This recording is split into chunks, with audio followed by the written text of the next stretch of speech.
Right now, I'll share 3 different habits which emerged as a result of my research into social connection and social interaction.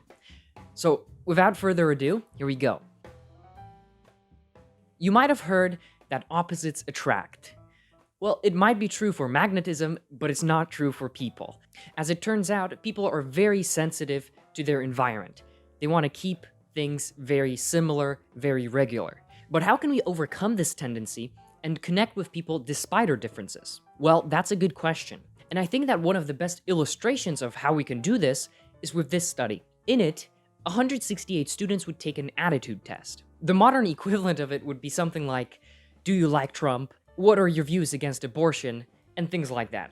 Afterwards, and this is really interesting, afterwards they were supposed to read other people's attitudes, and what they found, what the researchers found, is that the more similar people are in attitudes, the more likely they are to be attracted to one another. Isn't that interesting? But how do we use this? Well, the answer is actually really simple. The more we actively search out similarities between people, the more likely we are to find them, and therefore the more likely we are to be attracted to these people, and them to us. So here's the first rule. Find the similarities between people rather than finding the differences between you and them. So that's the first habit to acquire. Now, the second one is actually very interesting in my view, because it's called the most hyped concept in neuroscience. Now, what this hyped concept is called mirror neurons. What these are neurons which directly allow us to reflect and understand the emotions of others.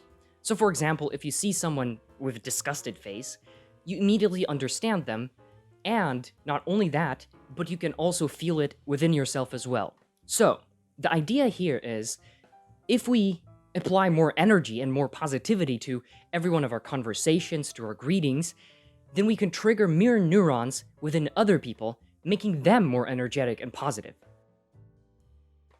Now, in my view, the third habit is the best because it's really simple, but it's really powerful. Studies found that by applying it just once, people whom you interact with have a twice greater likelihood of wanting to interact again. Not only that, their feelings of self-confidence and self-worth increase by 20% simultaneously. So what is this surprising, completely legendary, one-of-a-kind activity?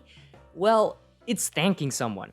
In this study, by simply adding, "Thank you so much, I'm so grateful," to the end of their interaction with people who helped them, they got the same statistics that I just said. Not only that, they were considered more grateful and sociable. And the reasoning for why that is was beautifully explained by a researcher I really respect. When individuals experience social worth, the act of being thanked, they feel that their actions matter in other people's lives, which confers a sense of belongingness and fulfills their desire to be needed by others.